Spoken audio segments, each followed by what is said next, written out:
Hollywood's biggest night just happened, and while the rest of the world is debating Best Picture winners and acceptance speeches, I'm asking the question, what does this mean for licensing? I'm David Bourne, and this is Born to License. Now, a quick note here before we start.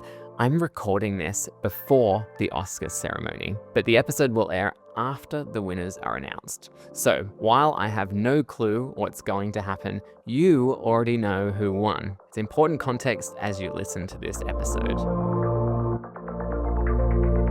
Every year, the Oscars take over the cultural conversation, and every year, all eyes are on the big categories that are leading the news cycle.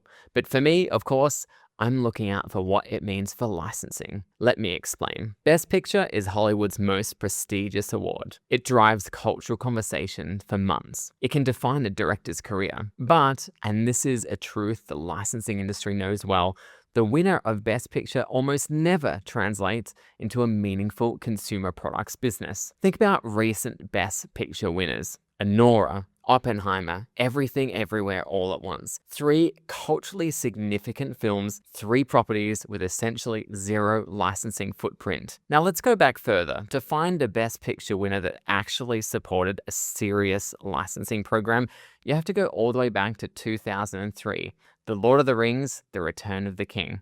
Before that, Gladiator in 2000, and before that, Titanic in 1997. And even those films, Gladiator, Titanic, even Rocky back in 1976, The Godfather in 1972, their licensing success came largely after the theatrical moment, not during it. This year's Best Picture race is fascinating from a pop culture standpoint. Sinners set a new all-time record with 16 Oscar nominations. One battle after another came in strong with 13. I've seen them both, and they're both extraordinary films, and I highly recommend seeing them if you haven't already. But neither have a significant consumer products program. And if history is our guide, that's unlikely to change regardless of who took home the trophy last night. So if Best Picture isn't where we should be looking, where should the licensing industry be focused? The answer to that question is Best Animated Feature. I've said it before, and I'll keep saying it, this is the most important category in the entire Oscars ceremony from a licensing standpoint.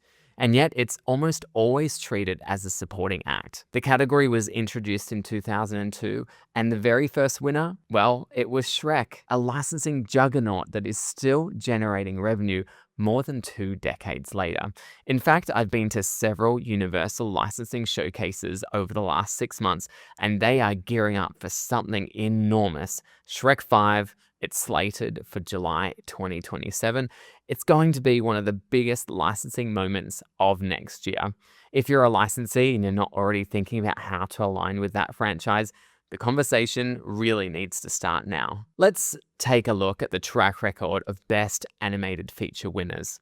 Finding Nemo, The Incredibles, Happy Feet, Frozen, Spider-Man Into the Spider-Verse. These, of course, were incredible films, that's why they won, but they were also licensing powerhouses that shaped the retail landscape for years after their release. And the franchise that's bookended this category in the most remarkable way, well, it's Toy Story. Toy Story 3 won for Best Animated Feature in 2010, and then Toy Story 4 took the Oscar in 2019. In just a few months, we're getting Toy Story 5, which I've already gone on record predicting will be the biggest licensing moment of 2026. That franchise was built for consumer products. So what about this year's nominees? Well, we have Arco, Elio, Little Amelie, or The Character of Rain, Zootopia 2, and K-pop Demon Hunters. Of those 5, only 2 entered the awards race with meaningful licensing programs, Zootopia 2 and K-pop Demon Hunters. And honestly, neither reached their full potential leading up to and during the launch window. K-pop Demon Hunters is the one I've been watching most closely. This property became much bigger than anyone anticipated. Netflix was caught a little flat-footed early on, but they've course-corrected significantly. We saw that on the show floor at Toy Fairs earlier this year. There's real energy building behind the brand now. Hasbro and Mattel have both taken on significant licensing roles, and the song Golden was actually nominated for Best Original Song, which I assume by now has already been awarded the Oscar. The This tells you something about how deeply this property has embedded itself in popular culture. Now, by the time you're listening to this, the winner of Best Animated Feature will have been announced. The bookmakers had K-pop Demon Hunters at a 93% probability of winning, with Zootopia 2 as the next most likely contender. I'm, of course, backing K-pop Demon Hunters tonight. You can't argue with those odds.